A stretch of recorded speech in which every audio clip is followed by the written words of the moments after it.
Hey everybody, welcome to the Quarantine Cafe. After 2.5 long years, it is finally April today. The only way I even know what day of the week it is because every Wednesday in our complex the people come out and do the landscape. So happy Wednesday, happy April. The temperature dropped like 30 degrees the other day, so as of just a little while ago, it's 48 degrees, so it's time for soup.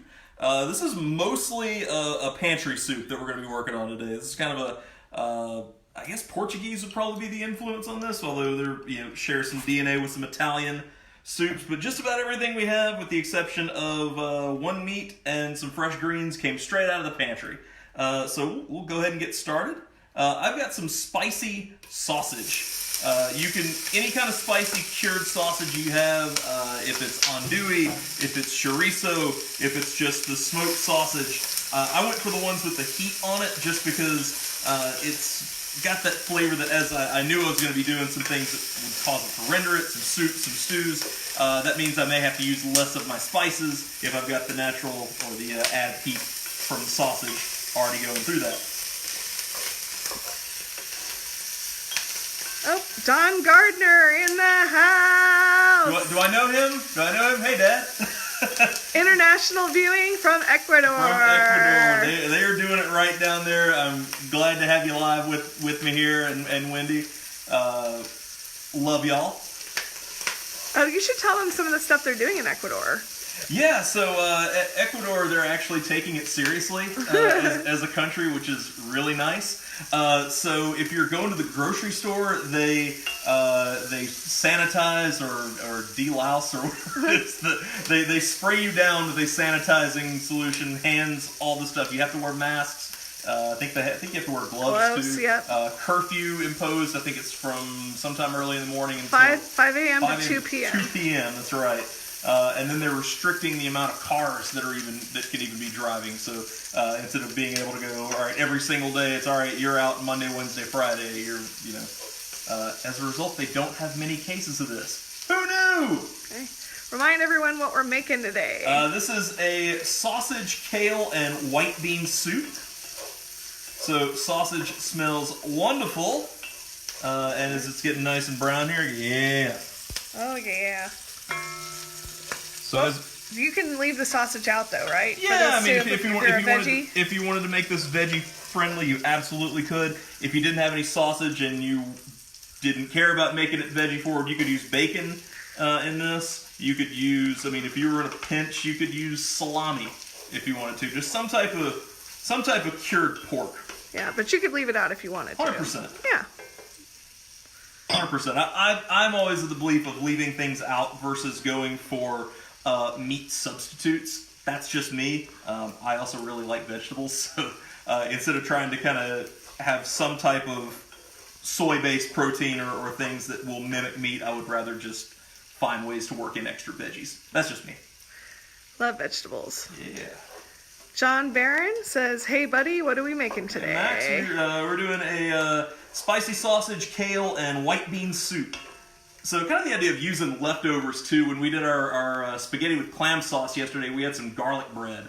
And so if you want to, this could be a fun tip. If you have something left over, think about your next meal as a way to build around that. Even if it's just something simple as garlic bread, it's like, all right, well, soup would be really, really good with that. And, it was on the agenda to do at some point in the next 2 weeks, but that just seemed to be as good a conduit as any to throw it into, make a soup and sop it up with some garlic bread.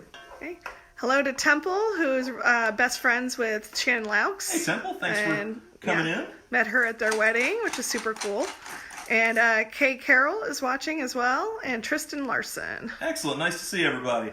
So as our onions start to soften here, I don't know why my heat just dies all of a sudden on this thing. Well, it's because it's $10. It is $10. It is $10. If there are more worthy causes out there in the world, but if we keep this up, I'll start a GoFundMe for an induction. That's right. Seems to be the thing. I've never done a GoFundMe for anything myself. Why not start now? Yeah. So minced garlic going in. And so we're going to finish this soup once we kind of get to that point with some parsley. You don't have to do this. I kind of like, you could chop up parsley and cilantro both have tender stems, so you can chop them up in with the parsley for the fresh element at the end. I took the stems and separated them, and I'm going to go in with them now to kind of help create an extra, use the aromatic qualities of those, and then hit it with the freshness at the end. Got a question. Have you thought about pairing wines with your cooking? All the time. All the time, yes. We are big enophiles here, and we give our love to Perrines and to Three Parks, all our local wine merchants. Hop City's awesome. Hop City's great. We're members of wine clubs, so yeah, anything. I would probably drink I'd go with a lean white with this, just because. Or even a really young red, if that's if you had something based off a Gamay grape, a Beaujolais Nouveau or something like that, to where the spice isn't going to dominate you. Because usually, like chili heat plus tannins in red gives you a big alcohol burn quality, so that's not as desirable. But something's just going to stand up to the heat. Awesome. Even if you want to go the other direction, as far as Riesling, wouldn't suck with this either. Although dry Riesling in particular, pairs with just about anything out there.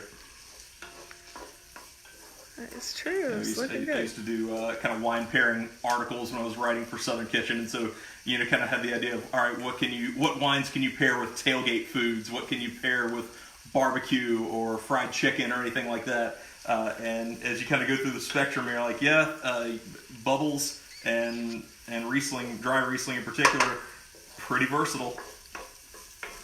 So onions are translucent, garlic and parsley are fragrant. If you didn't have a spicy sausage and you wanted to add some type of crushed red pepper or some kind of chili flakes, that would be a good time to do it. I've had some folks ask me about dried herbs, so I figured we'll use them. I've got some fresh rosemary in the fridge, but that is spoken for a later dish. So we had some dried thyme. If you're using dried herbs and a recipe may call for fresh, just reduce the amount by about a third, because they are very, very concentrated in their flavor, and if you go too much, it's going to taste kind of woody in the bad way. I would think it would be the opposite, that you'd want to double up on dry, because they're not as flavorful because they're dry. Well, no, they're more intense and concentrated. Granted, the longer they stay on your shelves, which is kind of why it's important to where when times are good to rotate your spices. Say if you've got any that are still hanging out, been in your pantry since the Bush administration. Probably some of you, the first one, you may want to look at getting rid of those, because they're not gonna. The oils in the spices will dry up, and you're kind of left with nothing. Very cool. At least in the flavor wise. I think my parents have had the same spices since I was a kid. I know that until I think it took us, or at least my parents moving houses. I know we had some in our Natchez days that had definitely. They had some age on them. Cool. Well, your parents have said they're enjoying your sausage dish. Oh, good. Do you think your dad would eat this? Until I threw the greens in, it's quite possible. So anyway, so this is probably, I don't know. So I've got a can of diced tomatoes here. Not looking for this to be a tomato-based soup. If you wanted to take it that direction, you could use some, more of a crushed or a sauce. That's fine. If you had fresh, you could use them, but we're trying to kind of work out of the pantry. And this reminds me, I think that all of you would probably know this, but if you have something that you're working with out of a can, get it out of the can as soon as you finish using it before you go and store it. I remember being in culinary school, and someone had just taken what we call industry speak, a number 10 can, one of those big industrial size cans, and had of some type of tomato product, and it just loosely draped a piece of plastic wrap on it and set it in the reach in. And Chef Bobby Brenner kind of looks in, sees it, goes, finds out who did it, goes up and confronts her. What the hell are you doing? We could all get botulism and die. It's like, I'm sorry. It's like, I'm just kidding. But seriously, botulism would kill us all. I've actually done that before, because you've never done the tomato paste in the can. You only need a tablespoon, and then you got this whole half can left. What do you do with it? Yeah, you got to transfer it into something else, or as we've started doing, buy the kind in the tube.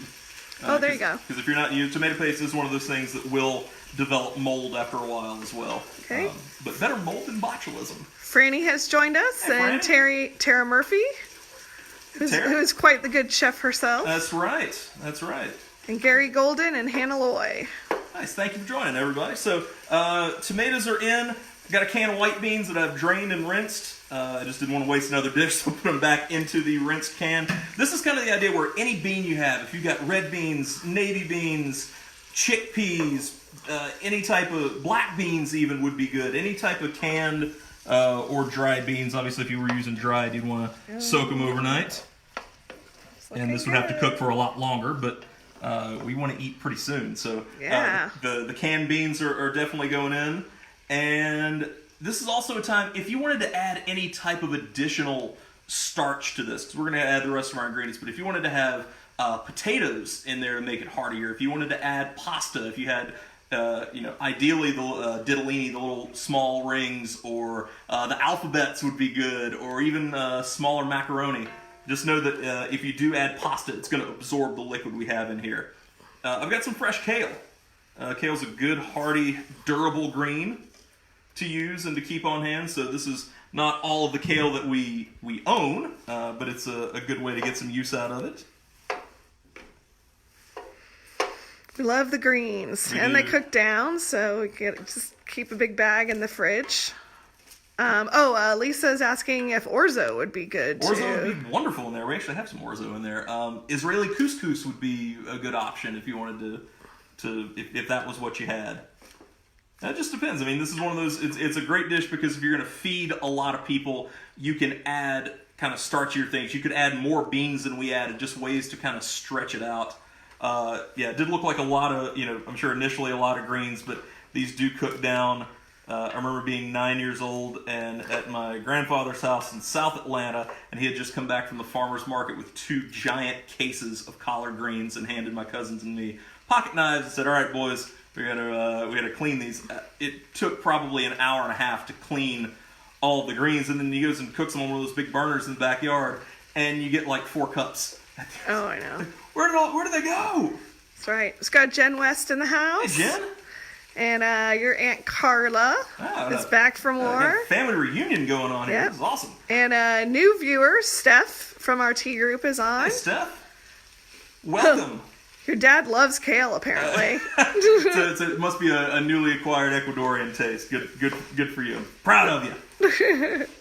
Might be being a little bit sarcastic. I don't know the meaning of that word.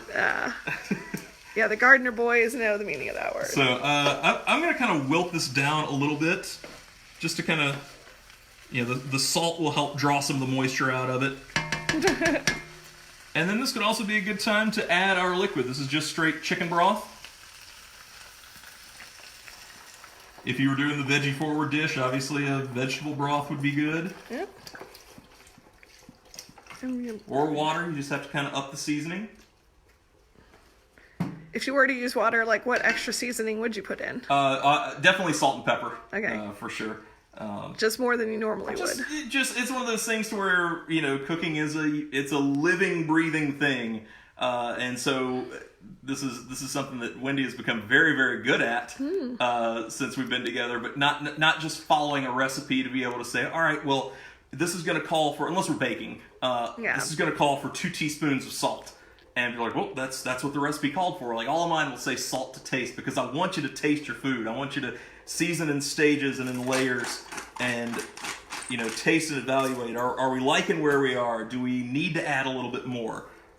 Because, I know we're using mostly pantry stuff, but let's just say you were going to use fresh tomatoes. A tomato in January is going to taste very different from a tomato in July. So the acidity is different. How we perceive salt on it is going to be different. So all of that. I've got a question from Leslie Ibser. Okay. She's asking, you're not worried about mushing up the beans with all the stirring, or does it matter if they're mushed? Oh, she's a friend of Cousin Heather. Oh, good. Well, since they're canned, I'm not as worried about the structural integrity. And here's the other good part. Since we're turning it into a soup, the more I beat this up, it's going to add almost heartiness as the beans would release their starch. So, if you were more aiming for a definite brothy soup, I wouldn't be stirring it as much as I am. I kind of like something with a little bit of extra heartiness, especially since we're not adding for our particular soup, potatoes or pasta or rice or anything like that. So I'm okay with it. Awesome. So what's next? So now we wait for the little burner that could to do its thing. I'm going to bring it to a simmer and kind of let everything hang out for a little while and just marry together. When the soup, whenever the greens have wilted down, I'm going to taste it. I'm going to adjust my seasoning with salt and pepper if I need to, and then add some fresh parsley. Okay, another question. Yes. If someone was using dried beans instead of canned beans, how long would you soak them? So I would soak them overnight in cold water. And so the only difference I would do if I'm making this soup, so here's a myth about dried beans. They say, they'll say, okay, if you're going to cook them, don't add salt until the very end. That's not accurate. You can even brine your beans overnight and they will absorb some of that salt and they'll cook down to be even softer. What does make dried beans tough is acid. So I would wait to add the tomatoes until the beans were tender. Then they'll cook down a little bit creamier. Very cool. Any other questions? Anything? All right. Well, great. So I'm hoping everybody is. We'll take pictures of this and put it up later. I'm hoping everybody is using this time to bake while you're out there. We started to get some brioche dough going that will become loaves pretty soon. We'll post pictures and all that. And maybe some chocolate chip cookies? Yes. Wendy made delicious chocolate chip cookies yesterday. So we're doing well here in the Quarantine Cafe. I hope you all are as well. Thank you for being responsible and staying indoors. Please stay safe. Share, like, comment, ask questions. Love to interact with you guys. But otherwise, we'll tune in. I think we'll do this again tomorrow. Oh, you gotta tell people to wash their hands. Wash your hands, of course. Wash your hands. See you guys.